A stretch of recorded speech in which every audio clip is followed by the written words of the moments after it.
You are not a lottery ticket. The most contentious question in business is whether success comes from luck or skill. What do successful people say?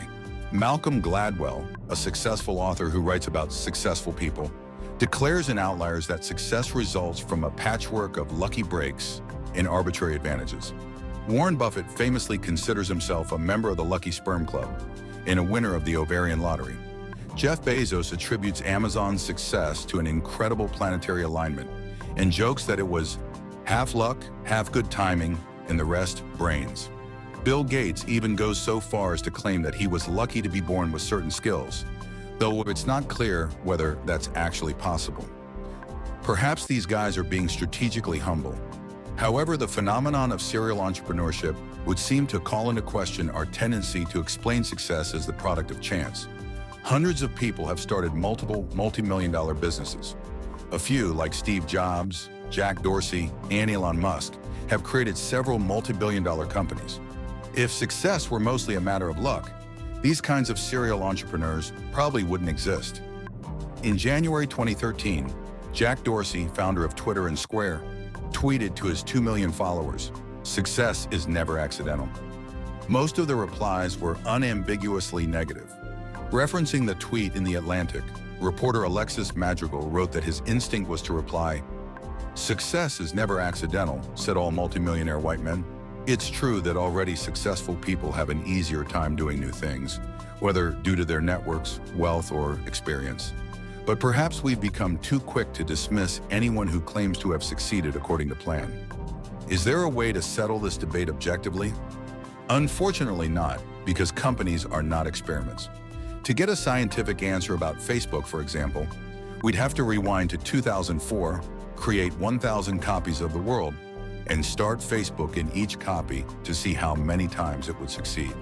But that experiment is impossible. Every company starts in unique circumstances, and every company starts only once. Statistics doesn't work when the sample size is one. From the Renaissance and the Enlightenment to the mid-20th century, luck was something to be mastered, dominated, and controlled. Everyone agreed that you should do what you could, not focus on what you couldn't. Ralph Waldo Emerson captured this ethos when he wrote, "Shallow men believe in luck, believe in circumstances. Strong men believe in cause and effect." In 1912, after he became the first explorer to reach the South Pole, Roald Amundsen wrote, "Victory awaits him who has everything in order. Luck, people call it." No one pretended that misfortune didn't exist, but prior generations believed in making their own luck by working hard. If you believe your life is mainly a matter of chance, why read this book? Learning about startups is worthless if you're just reading stories about people who won the lottery. Slot machines for dummies can purport to tell you which kind of rabbit's foot to rub or how to tell which machines are hot, but it can't tell you how to win. Did Bill Gates simply win the intelligence lottery? Was Sheryl Sandberg born with a silver spoon? Or did she lean in? When we debate historical questions like these, luck is in the past tense. Far more important are questions about the future. Is it a matter of chance or design? Can you control your future? You can expect the future to take a definite form, or you can treat it as hazily uncertain. If you treat the future as something definite, it makes sense to understand it in advance and to work to shape it. But if you expect an indefinite future ruled by randomness, you'll give up on trying to master it. Indefinite attitudes to the future explain what's most dysfunctional in our world today. Process trumps substance. When people lack concrete plans to carry out, they use formal rules to assemble a portfolio of various options. This describes Americans today. In middle school, we're encouraged to start hoarding extracurricular activities. In high school, ambitious students compete even harder to appear omnicompetent. By the time a student gets to college, he's spent a decade curating a bewilderingly diverse resume to prepare for a completely unknowable future. Come what may, he's ready for nothing in particular. Else, a definite view, by contrast, favors firm convictions. Instead of pursuing many-sided mediocrity and calling it well-roundedness, a definite person determines the one best thing to do and then does it. Instead of working tirelessly to make herself indistinguishable, she strives to be great at something substantive, to be a monopoly of one. This is not what young people do today. because everyone around them has long since lost faith in a definite world. No one gets into Stanford by excelling at just one thing, unless that thing happens to involve throwing or catching a leather ball. Truly. You can also expect the future to be either better or worse than the present. Optimists welcome the future. Pessimists fear it. Combining these possibilities yields 4 views. Indefinite pessimism. Every culture has a myth of decline from some golden age, and almost all peoples throughout history have been pessimists. Even today, pessimism still dominates huge parts of the world. An indefinite pessimist looks out into a bleak future, but he has no idea what to do about it. This describes Europe since the early 1970s, when the continent succumbed to undirected bureaucratic drift. Today, the whole Eurozone is in slow-motion crisis, and nobody is in charge. The European Central Bank doesn't stand for anything but improvisation. The U.S. Treasury prints "In God We Trust" on the dollar. The ECB might as well print "Kick the can down the road" on the euro. Europeans just react to events as they happen and hope things don't get worse. The indefinite pessimist can't know whether the inevitable decline will be fast or slow, catastrophic or gradual. All he can do is wait for it to happen, so he might as well eat, drink, and be merry in the meantime. Hence Europe's famous vacation mania, definite pessimism. A definite pessimist believes the future can be known, but since it will be bleak, he must prepare for it. Perhaps surprisingly, China is probably the most definitely pessimistic place in the world today. When Americans see the Chinese economy grow ferociously fast, 10% per year since 2000, we imagine a confident country mastering its future. But that's because Americans are still optimists, and we project our optimism onto China. From China's viewpoint, economic growth cannot come fast enough. Every other country is afraid that China is going to take over the world. China is the only country afraid that it won't. China can grow so fast only because its starting base is so low. The easiest way for China to grow is to relentlessly copy what has already worked in the West. And that's exactly what it's doing. Executing definite plans by burning ever more coal to build ever more factories and skyscrapers. But with a huge population pushing resource prices higher, there's no way Chinese living standards can ever actually catch up to those of the richest countries, and the Chinese know it. This is why the Chinese leadership is obsessed with the way in which things threaten to get worse. Every senior Chinese leader experienced famine as a child, so when the Politburo looks to the future, disaster is not an abstraction.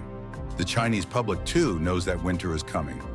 Outsiders are fascinated by the great fortunes being made inside China, but they pay less attention to the wealthy Chinese trying hard to get their money out of the country. Poorer Chinese just save everything they can and hope it will be enough. Every class of people in China takes the future deadly seriously. Weighs definite optimism. To a definite optimist, the future will be better than the present if he plans and works to make it better. From the 17th century through the 1950s and 60s, definite optimists led the Western world. Scientists, engineers, doctors, and businessmen made the world richer, healthier, and more long-lived than previously imaginable. As Karl Marx and Friedrich Engels saw clearly, the 19th century business class created more massive and more colossal productive forces than all preceding generations together. Subjection of nature's forces to man, machinery, application of chemistry to industry and agriculture, steam navigation, railways, electric telegraphs, clearing of whole continents for cultivation, canalization of rivers, whole populations conjured out of the ground. What earlier century had even a presentiment that such productive forces slumbered in the lap of social labor? Each generation's inventors and visionaries surpassed their predecessors. In 1843, the London public was invited to make its first crossing underneath the River Thames by a newly dug tunnel. In 1869, the Suez Canal saved Eurasian shipping traffic from rounding the Cape of Good Hope. In 1914, the Panama Canal cut short the route from Atlantic to Pacific. Even the Great Depression failed to impede relentless progress in the United States, which has always been home to the world's most far-seeing definite optimists. The Empire State Building was started in 1929 and finished in 1931. The Golden Gate Bridge was started in 1933 and completed in 1937. The Manhattan Project was started in 1941 and had already produced the world's first nuclear bomb by 1945. Americans continued to remake the face of the world in peacetime. The interstate highway system began construction in 1956, and the first 20,000 miles of road were open for driving by 1965. Definite planning even went beyond the surface of this planet. NASA's Apollo program began in 1961 and put 12 men on the moon before it finished in 1972. Bold plans were not reserved just for political leaders or government scientists. In the late 1940s, a Californian named John Reber set out to reinvent the physical geography of the whole San Francisco Bay Area. Reber was a school teacher, an amateur theater producer, and a self-taught engineer. Undaunted by his lack of credentials, he publicly proposed to build 2 huge dams in the bay, construct massive freshwater lakes for drinking water and irrigation, and reclaim 20,000 acres of land for development. Even though he had no personal authority, people took the Reber plan seriously. It was endorsed by newspaper editorial boards across California. The U.S. Congress held hearings on its feasibility. The Army Corps of Engineers even constructed a 1.5-acre scale model of the bay in a cavernous Sausalito warehouse to simulate it. These tests revealed technical shortcomings, so the plan wasn't executed. But would anybody today take such a vision seriously in the first place? In the 1950s, people welcomed big plans and asked whether they would work.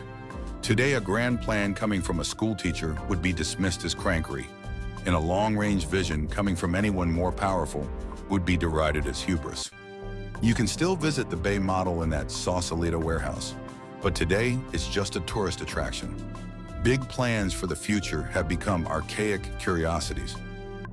Truly, in the 1950s, Americans thought big plans for the future were too important to be left to experts. Indefinite optimism. After a brief pessimistic phase in the 1970s, indefinite optimism has dominated American thinking ever since 1982, when a long bull market began and finance eclipsed engineering as the way to approach the future. To an indefinite optimist, the future will be better, but he doesn't know how exactly, so he won't make any specific plans. He expects to profit from the future, but sees no reason to design it concretely. Instead of working for years to build a new product, indefinite optimists rearrange already invented ones. Bankers make money by rearranging the capital structures of already existing companies. Lawyers resolve disputes over old things or help other people structure their affairs. And private equity investors and management consultants don't start new businesses. They squeeze extra efficiency from old ones with incessant procedural optimizations. It's no surprise that these fields all attract disproportionate numbers of high-achieving Ivy League optionality chasers. What could be a more appropriate reward for 2 decades of resume building than a seemingly elite, process-oriented career that promises to keep options open? Recent graduates' parents often cheer them on the established path. The strange history of the baby boom produced a generation of indefinite optimists so used to effortless progress that they feel entitled to it. Whether you were born in 1945 or 1950 or 1955, things got better every year for the first 18 years of your life, and it had nothing to do with you. Technological advance seemed to accelerate automatically, so the boomers grew up with great expectations, but few specific plans for how to fulfill them. Then when technological progress stalled in the 1970s, increasing income inequality came to the rescue of the most elite boomers. Every year of adulthood continued to get automatically better and better for the rich and successful. The rest of their generation was left behind, but the wealthy boomers who shape public opinion today see little reason to question their naive optimism. Since track careers worked for them, they can't imagine that they won't work for their kids too. Malcolm Gladwell says you can't understand Bill Gates' success without understanding his fortunate personal context. He grew up in a good family, went to a private school equipped with a computer lab, and counted Paul Allen as a childhood friend. But perhaps you can't understand Malcolm Gladwell without understanding his historical context as a boomer, born in 1963. When baby boomers grow up and write books to explain why one or another individual is successful, they point to the power of a particular individual's context as determined by chance. But they miss the even bigger social context for their own preferred explanations. A whole generation learned from childhood to overrate the power of chance and underrate the importance of planning. Gladwell at first appears to be making a contrarian critique of the myth of the self-made businessman, but actually his own account encapsulates the conventional view of a generation. Our indefinitely optimistic world, indefinite finance. While a definitely optimistic future would need engineers to design underwater cities and settlements in space, an indefinitely optimistic future calls for more bankers and lawyers. Finance epitomizes indefinite thinking because it's the only way to make money when you have no idea how to create wealth. If they don't go to law school, bright college graduates head to Wall Street precisely because they have no real plan for their careers. And once they arrive at Goldman, they find that even inside finance, everything is indefinite. It's still optimistic. You wouldn't play in the markets if you expected to lose. But the fundamental tenet is that the market is random. You can't know anything specific or substantive. Diversification becomes supremely important. The indefiniteness of finance can be bizarre. Think about what happens when successful entrepreneurs sell their company. What do they do with the money? In a financialized world, it unfolds like this. The founders don't know what to do with it, so they give it to a large bank. The bankers don't know what to do with it, so they diversify by spreading it across a portfolio of institutional investors. Institutional investors don't know what to do with their managed capital, so they diversify by amassing a portfolio of stocks. Companies try to increase their share price by generating free cash flows. If they do, they issue dividends or buy back shares, and the cycle repeats. At no point does anyone in the chain know what to do with money in the real economy. But in an indefinite world, people actually prefer unlimited optionality. Money is more valuable than anything you could possibly do with it. Only in a definite future is money a means to an end, not the end itself. Indefinite politics. Politicians have always been officially accountable to the public at election time. But today they are attuned to what the public thinks at every moment. Modern polling enables politicians to tailor their image to match pre-existing public opinion exactly. So for the most part, they do. Nate Silver's election predictions are remarkably accurate, but even more remarkable is how big a story they become every 4 years. We are more fascinated today by statistical predictions of what the country will be thinking in a few weeks' time than by visionary predictions of what the country will look like 10 or 20 years from now. And it's not just the electoral process. The very character of government has become indefinite too. The government used to be able to coordinate complex solutions to problems like atomic weaponry and lunar exploration. But today, after 40 years of indefinite creep, the government mainly just provides insurance. Our solutions to big problems are Medicare, Social Security, and a dizzying array of other transfer payment programs. It's no surprise that entitlement spending has eclipsed discretionary spending every year since 1975. To increase discretionary spending, we'd need definite plans to solve specific problems. But according to the indefinite logic of entitlement spending, we can make things better just by sending out more checks. Indefinite philosophy. You can see the shift to an indefinite attitude not just in politics, but in the political philosophers whose ideas underpin both left and right. The philosophy of the ancient world was pessimistic. Plato, Aristotle, Epicurus, and Lucretius all accepted strict limits on human potential. The only question was how best to cope with our tragic fate.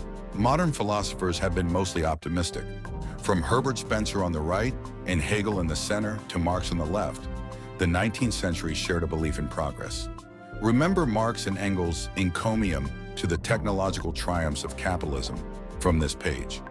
These thinkers expected material advances to fundamentally change human life for the better. They were definite optimists. In the late 20th century, indefinite philosophies came to the fore. The two dominant political thinkers, John Rawls and Robert Nozick, are usually seen as stark opposites. On the egalitarian left, Rawls was concerned with questions of fairness and distribution. On the libertarian right, Nozick focused on maximizing individual freedom. They both believed that people could get along with each other peacefully, so unlike the ancients, they were optimistic. But unlike Spencer or Marx, Rawls and Nozick were indefinite optimists. They didn't have any specific vision of the future. Truly, their indefiniteness took different forms. Rawls begins a theory of justice with the famous veil of ignorance. Fair political reasoning is supposed to be impossible for anyone with knowledge of the world as it concretely exists. Instead of trying to change our actual world of unique people and real technologies, Rawls fantasized about an inherently stable society with lots of fairness but little dynamism. Nozick opposed Rawls' pattern concept of justice. To Nozick, any voluntary exchange must be allowed, and no social pattern could be noble enough to justify maintenance by coercion. He didn't have any more concrete ideas about the good society than Rawls. Both of them focused on process. Today, we exaggerate the differences between left-liberal egalitarianism and libertarian individualism because almost everyone shares their common indefinite attitude. In philosophy, politics, and business too, arguing over process has become a way to endlessly defer making concrete plans for a better future. Indefinite life. Our ancestors sought to understand and extend the human lifespan. In the 16th century, conquistadors searched the jungles of Florida for a fountain of youth. Francis Bacon wrote that the prolongation of life should be considered its own branch of medicine, and the noblest. In the 1660s, Robert Boyle placed life extension, along with the recovery of youth, atop his famous wish list for the future of science. Whether through geographic exploration or laboratory research, the best minds of the Renaissance thought of death as something to defeat. Some resistors were killed in action. Bacon caught pneumonia and died in 1626 while experimenting to see if he could extend a chicken's life by freezing it in the snow. We haven't yet uncovered the secrets of life, but insurers and statisticians in the 19th century successfully revealed a secret about death that still governs our thinking today. They discovered how to reduce it to a mathematical probability. Life tables tell us our chances of dying in any given year, something previous generations didn't know. However, in exchange for better insurance contracts, we seem to have given up the search for secrets about longevity. Systematic knowledge of the current range of human lifespans has made that range seem natural. Today, our society is permeated by the twin ideas that death is both inevitable and random. Meanwhile, probabilistic attitudes have come to shape the agenda of biology itself. In 1928, Scottish scientist Alexander Fleming found that a mysterious antibacterial fungus had grown on a petri dish he'd forgotten to cover in his laboratory. He discovered penicillin by accident. Scientists have sought to harness the power of chance ever since. Modern drug discovery aims to amplify Fleming's serendipitous circumstances a millionfold. Pharmaceutical companies search through combinations of molecular compounds at random, hoping to find a hit. But it's not working as well as it used to. Despite dramatic advances over the past 2 centuries, in recent decades, biotechnology hasn't met the expectations of investors or patients. Eroom's law, that's Moore's law backward, observes that the number of new drugs approved per $1 billion spent on R&D has halved every 9 years since 1950. Since information technology accelerated faster than ever during those same years, the big question for biotech today is whether it will ever see similar progress. Compare biotech startups to their counterparts in computer software. Truly, biotech startups are an extreme example of indefinite thinking. Researchers experiment with things that just might work instead of refining definite theories about how the body's systems operate. Biologists say they need to work this way because the underlying biology is hard. According to them, IT startups work because we created computers ourselves and designed them to reliably obey our commands. Biotech is difficult because we didn't design our bodies, and the more we learn about them, the more complex they turn out to be. But today it's possible to wonder whether the genuine difficulty of biology has become an excuse for biotech startups' indefinite approach to business in general. Most of the people involved expect some things to work eventually, but few want to commit to a specific company with the level of intensity necessary for success. It starts with the professors who often become part-time consultants instead of full-time employees, even for the biotech startups that begin from their own research. Then everyone else imitates the professor's indefinite attitude. It's easy for libertarians to claim that heavy regulation holds biotech back, and it does. But indefinite optimism may pose an even greater challenge for the future of biotech. Is indefinite optimism even possible? What kind of future will our indefinitely optimistic decisions bring about? If American households were saving, at least they could expect to have money to spend later. And if American companies were investing, they could expect to reap the rewards of new wealth in the future. But U.S. households are saving almost nothing, and U.S. companies are letting cash pile up on their balance sheets without investing in new projects because they don't have any concrete plans for the future. Truly, the other three views of the future can work. Definite optimism works when you build the future you envision. Definite pessimism works by building what can be copied without expecting anything new. Indefinite pessimism works because it's self-fulfilling. If you're a slacker with low expectations, they'll probably be met. But indefinite optimism seems inherently unsustainable.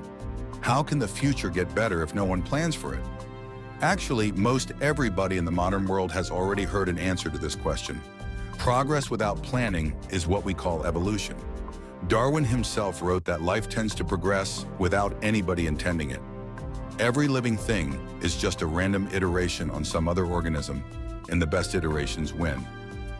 Darwin's theory explains the origin of trilobites and dinosaurs, but can it be extended to domains that are far removed?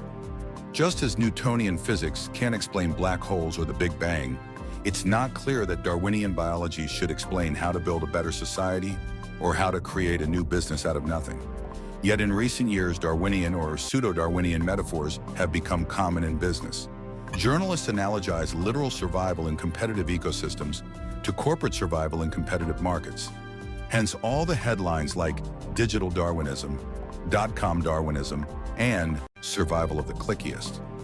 Even in engineering-driven Silicon Valley, the buzzwords of the moment call for building a lean startup that can adapt and evolve to an ever-changing environment. Would-be entrepreneurs are told that nothing can be known in advance. We're supposed to listen to what customers say they want, make nothing more than a minimum viable product, and iterate our way to success. But leanness is a methodology, not a goal. Making small changes to things that already exist might lead you to a local maximum, but it won't help you find the global maximum. You could build the best version of an app that lets people order toilet paper from their iPhone. But iteration without a bold plan won't take you from 0 to 1. A company is the strangest place of all for an indefinite optimist. Why should you expect your own business to succeed without a plan to make it happen? Darwinism may be a fine theory in other contexts, but in startups, intelligent design works best. The return of design. What would it mean to prioritize design over chance? Today, good design is an aesthetic imperative, and everybody from slackers to yuppies carefully curates their outward appearance. It's true that every great entrepreneur is first and foremost a designer.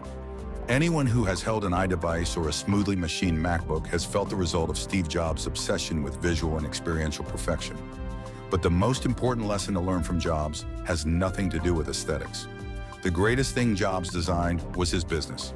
Apple imagined and executed definite multi-year plans to create new products and distribute them effectively. Forget minimum viable products.